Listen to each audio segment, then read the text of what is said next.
So a collision of black holes, the idea that you can detect that. Yeah. That Yeah. The first paper they published, there are two black holes and they were about 30 times the mass of the sun each. And they were orbiting each other and spiraling in towards each other.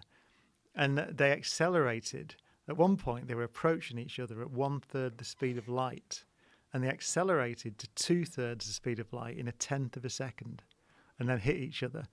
And the explosion, the energy release was, I think I'm right, it was something like 50 times the energy release, that the power of all the stars in the observable universe glowing.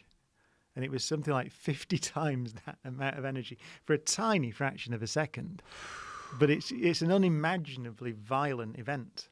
And that's why our detectors can see the ripples that makes in space and time. And we detected, I can't remember, it's 2 or 3 of them now, and also 2 neutron stars colliding. We saw that as well with it. So it's an incredible machine, which is why it got the Nobel Prize. Now, there's a supermassive black hole at the center of every galaxy. Yeah. But there's also other black holes that aren't necessarily in the center of galaxies. Yeah, so these little ones, well, little, they're a few times the mass of the sun, and they're from collapsed stars. So they are stars at the end of their life, very bigger than the sun, more massive than the sun, but they run out of their fuel and they start to collapse because gravity squashes them. And if they're sufficiently massive, then there's nothing that can stop the collapse. And so they collapse, as far as we know, to a point, right? Essentially an infinitely dense point. We don't really know what happens we don't know what happens right in the middle.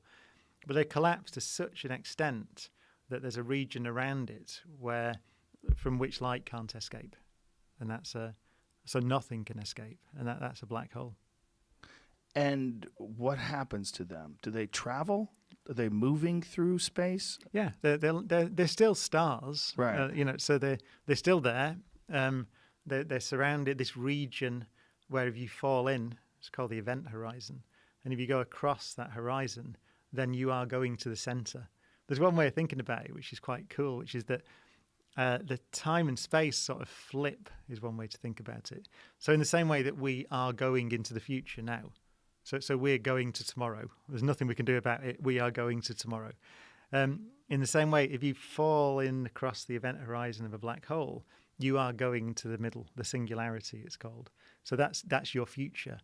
Every line of your future points to the center of the black hole.